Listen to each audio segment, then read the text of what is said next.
yang namanya erat ini, Ibu Ros bersama Pak Prop itu datang ke kantor Bapeda, ketemu dengan Pak Kaban membicarakan erat ini sampai saat ini. Yang kedua terkait dengan pendidikan, tadi sudah digambarkan oleh teman dari Bapeda Makassar untuk kondisi Makassar. Kami juga di Provinsi Pak menjadi suatu hal yang urgen kami tindak lanjuti karena indeks pendidikan di Sulawesi Selatan itu masih pada kisaran kalau tidak salah 66-67 yang di dalam IPM menjadi salah satu indeks yang mendukungnya itu masih rendah Pak, dan itu seluruh kabupaten kota di Sulawesi Selatan gambarannya seperti itu, pada kondisi masih rendah. Dan kalau kita berbicara anak putus sekolah, sekarang itu istilahnya anak tidak sekolah yang didefinisikan pertama itu anak yang memang tidak pernah sekolah, kemudian anak yang putus sekolah tidak lanjut kepada jenjang berikutnya, kemudian yang ketiga anak yang tidak lanjut ke tamat tapi tidak lanjut ke jenjang berikutnya, misalnya SD, SMP tapi tidak lanjut ke SMA. Susenas 2019 menunjukkan angka di Sulawesi Selatan itu kurang lebih 178.000 anak tidak sekolah. Kemudian di tahun 2021 kurang lebih 163. Pada tahun 2019 2020 pemerintah provinsi itu kita sudah menerbitkan peraturan gubernur nomor 71 tahun 2020 tentang percepatan penanganan anak tidak sekolah. Nah, ini kami bekerja sama dengan seluruh stakeholder terkait, baik dinas-dinas yang ada di provinsi, dinas pendidikan, kemudian PMD, kemudian kami juga melibatkan dari perguruan tinggi, Dewan Pendidikan, kemudian ada dari lembaga internasional UNICEF dan juga lembaga-lembaga NGO mitra di Sulawesi Selatan ini untuk melakukan percepatan penanganan tidak sekolah. Di awal ada 2 piloting, yaitu Kabupaten Bone dan Kabupaten Takalar. Yang kemudian di tahun 2020 itu 21 kita menambah bekerjasama dengan teman-teman UNICEF itu menjadi 10, menambah 10, jadi ada 12, 2 di awal, kemudian 10 kabupaten replikasi untuk percepatan penanganan tidak sekolah. Yang kami lakukan adalah ada 2 Pak, kami penguatan kapasitas tim kabupaten atau kota, Makassar termasuk salah satu lokusnya. Itu bagaimana penguatan di tim lokal kabupaten kota itu dalam proses penyusunan rencana aksi dan pelaksanaannya. Kemudian pada tingkat desa kami melatih tim untuk proses pendataan dengan menggunakan aplikasi SIPBM ATS. SIPBM itu Sistem Informasi Pembangunan Berbasis Masyarakat yang dimiliki oleh Kemendesa, dan kami sekarang ini sudah mengintegrasikan di dalam web Provinsi Sulawesi Selatan. Jadi sistem itu sudah masuk ke sistem kami sehingga lebih memudahkan lagi. Nah, proses sekarang ini di dalam setiap kabupaten itu kita ada 4 desa yang menjadi lokus, kecuali satu Sidrap itu menambahkan 6, jadi 10 desa di sana melakukan pendataan by name by address terkait dengan anak-anak yang ada di satu desa. Sekarang sudah ada beberapa desa yang menyelesaikan dan ada hasil didapatkan itu pemetaan terkait anak tidak sekolah. Anak tidak sekolah ini kenapa dia tidak sekolah? Di antaranya ada karena faktor ekonomi, karena memang ada anak yang memang tidak mau sekolah, kemudian ada pernikahan usia anak yang disampaikan oleh teman-teman tadi, kemudian ada yang selalu dibully di sekolahnya sehingga dia tidak mau ke sekolah lagi, dan anak-anak yang dibawa pergi merantau ke luar negeri oleh orang tuanya sehingga putus sekolahnya. Jadi hal-hal itulah yang menjadi hasil dari pemetaan kami, dan hasil pemetaan itu nantinya kemudian oleh tim kabupaten itu dirumuskan. Ini anak-anak yang anak-anak yang sudah ditemukan tidak sekolah ini kemudian dipetakan yang akan kembali ke sekolah formal, berapa anak yang mungkin dia arahkan untuk ke PKBM atau sistem pendidikan lainnya itu berapa orang, sehingga nanti kita harapkan semua anak yang ada ditemukan tidak sekolah ini bisa sekolah baik formal maupun non formal, dan kita berharap ini tidak bertambah lagi. Yang ada sekarang ini yang kita intervensi. Jadi ini sudah berjalan selama kurang lebih 2 tahun 3 tahun mulai dari proses regulasinya, kemudian pelaksanaannya, dan koordinasi antar kabupaten kota alhamdulillah sudah mulai berjalan baik. Karena begini Pak, dari angka 163 itu lebih dari 50% ATS itu berada pada usia 16 sampai 18 tahun, yang merupakan sekolah menengah atas yang kalau berbicara kewenangannya provinsi.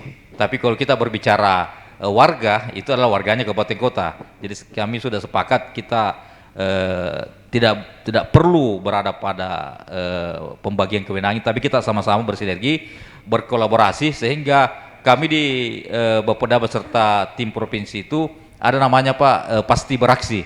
Inovasinya itu percepatan penanganan tidak sekolah berbasis aksi kolaborasi. Karena permasalahan ini tidak hanya miliknya saja Dinas Pendidikan Bapeda, tapi perlu dikolaborasikan oleh seluruh sektor-sektor yang terkait. Sehingga kita bisa dari tahun ke tahun sempit ruang gerak adanya ATS ini. Nah, tadi Makassar sudah melakukan suatu akselerasi inovasi melalui Asikola. Itu sudah dibuatkan khusus web untuk itu, dan alhamdulillah pendataannya sementara sudah hampir mencapai 100%, dan kita berharap hasil pendataan itu bisa diintervensi oleh pihak-pihak yang terkait di dalamnya. Memang perlu ada terus terobosan kebijakan. Kami juga sudah rapat baru-baru ini dengan Dinas Pendidikan Provinsi, dengan TGOPP, Tim Gubernur untuk Percepatan Pembangunan, dan insya Allah dalam waktu dekat ini kami kembali mengingatkan teman-teman kabupaten kota untuk bagaimana penanganan tidak sekolah ini segera diperkuat dan diselesaikan. Demikian Pak, terima kasih. Assalamualaikum warahmatullahi wabarakatuh. Waalaikumsalam. Terima kasih Pak, cukup komprehensif ya, memberi gambaran ya Pak Herman di level provinsi dan lintas kabupaten kota seperti apa. Mungkin dari Goa, saya sapa dulu Bu Sekda. Terima kasih Bu atas kehadirannya, menyempatkan hadir di Goa. Mungkin nanti sepintas juga setelah Pak Kaban juga Ibu bisa memberikan harapan begitu mungkin atas rencana program implementasi program erat di mana Goa juga menjadi salah satu lokus program. Silakan. Makasih banyak Pak. Assalamualaikum warahmatullahi wabarakatuh. Ya, kami dari Goa mohon maaf kemarin tidak hadir karena ada acara yang sama-sama dengan Pak Kepala Bapeda. Kalau kami dengarkan tadi ini apa yang dipaparkan dari seluruh kabupaten yang 5 kabupaten kota, kemudian apa menjadi saran masukan dari Bapak Ibu dari provinsi, saya rasa alhamdulillah dengan terpilihnya Kabupaten Goa masuk di program erat ini, mudah-mudahan apa yang menjadi program ini betul-betul bisa berjalan dengan baik dan ada kolaborasi yang dilakukan khususnya di provinsi ini. Kalau kami dengarkan tadi baik dari pemberdayaan perempuan maupun dari Bapeda sendiri dan penganggaran, tetapi yang saya tahu kalau USAID ini dengan kerjasama dulu dengan USAID lagi yang momentum ini, kita ini hanya menyiapkan saja program, mudah-mudahan sama dengan jalannya dulu, bahwa kita ini menyiapkan program, apalagi artinya dari USAID yang melaksanakan untuk kegiatan program yang ada di kabupaten. Memang kalau kita perhatikan banyak hal yang belum sempurna, mudah-mudahan dengan masuknya program erat ini di seluruh kabupaten kota yang ada di Provinsi Sulawesi Selatan bisa ikut, karena kalau saya lihat ini baru 5 kabupaten kota yang ada di dalamnya, dan tadi sudah dipaparkan oleh Pak Kepala Bapeda apa yang menjadi untuk di Kabupaten Goa. Memang banyak hal-hal, utamanya tadi sudah disampaikan kalau Dinas Pendidikan itu amak bapak sekolah, kemudian cuman tadi saya agak kaget sedikit kalau ada 5 sisa Goa yang belum ada yang dibuat, yang untuk dibuat siga. Baru kali ini saya kaget, saya hubungi Bukadisnya kenapa bisa tidak menjadi perhatian. Jadi saya terima kasih Ibu dari Pemberdayaan Perempuan Provinsi, ini menjadi perhatian bagi kami di Kabupaten Goa. Dan sekali lagi persoalan pendidikan saya rasa kita semua tahu. Kalau di Goa ini kita sudah pernah adakan yang namanya menuntaskan yang putus sekolah, tetapi putus sekolah ini juga bermacam-macam Ibu Bapak yang ada.